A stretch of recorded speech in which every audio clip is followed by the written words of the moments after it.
টেকসই উন্নয়নের লক্ষ্যে সব উপজেলার পিআইওদের বদলি করা হয়েছে বলে জানিয়েছেন দুর্যোগ ব্যবস্থাপনা ও ত্রাণ মন্ত্রণালয়ের উপদেষ্টা ফারুকী আজম। শনিবার দুপুরে বরিশাল সার্কিট হাউস মিলনায়তনে বিভাগের সব জেলার দুর্যোগ ব্যবস্থাপনা ও ত্রাণ মন্ত্রণালয়ের সম্পৃক্ত কর্মকর্তাদের সঙ্গে মতবিনিময়কালে তিনি একথা বলেন। প্রান্তিক পর্যায়ে নানা রকমের কর্মসূচি আছে, টিআর, খাবিকা ইত্যাদি, কাজের বিনিময়ে খাদ্য কর্মসূচি, এই সমস্তগুলোর জন্য বরাদ্দ প্রদান করা হয়েছে। সেটা যাতে যথাযথভাবে সম্পন্ন করতে পারে মাঠ পর্যায়ের কর্মকর্তাদের সেই ধরনের নির্দেশনা দেওয়া হয়েছে।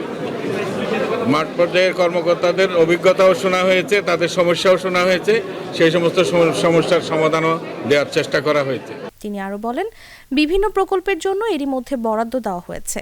প্রকল্পগুলো যেন সঠিকভাবে ও নির্ধারিত সময়ের মধ্যে শেষ করতে পারে সেজন্য কর্মকর্তাদের নির্দেশনা দেওয়া হয়েছে। তারপরেও আমরা মনে করছি যে সমস্ত কাজগুলা ইতিপূর্বে হয়েছে সেই ধরনের কাজগুলো চাইতে যেন এবার ভিন্ন প্রেক্ষাপটে জনজীবনে যাতে স্থায়ীভাবে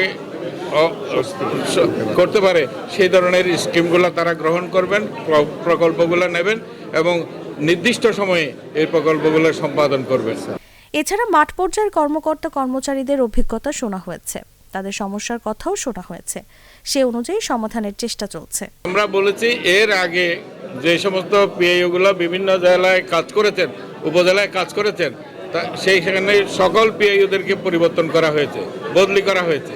নতুন জায়গায় গিয়ে তারা বিগত 3 বছর ওই এলাকাতে কি কাজ হয়েছে তার একটা ফিরিস্তি দিতে হয়েছে।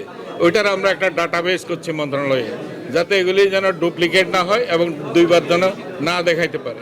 বিভাগীয় কমিশনার রায়হান কাউসারের সভাপতিত্বে আর উপস্থিত ছিলেন রেঞ্জ ডিআইজি মঞ্জুর মোর্শেদ, জেলা প্রশাসক মোহাম্মদ দেলোয়ার হোসেন সহ বিভাগের সব জেলার প্রকল্প বাস্তবায়ন কর্মকর্তা ও ইউএন।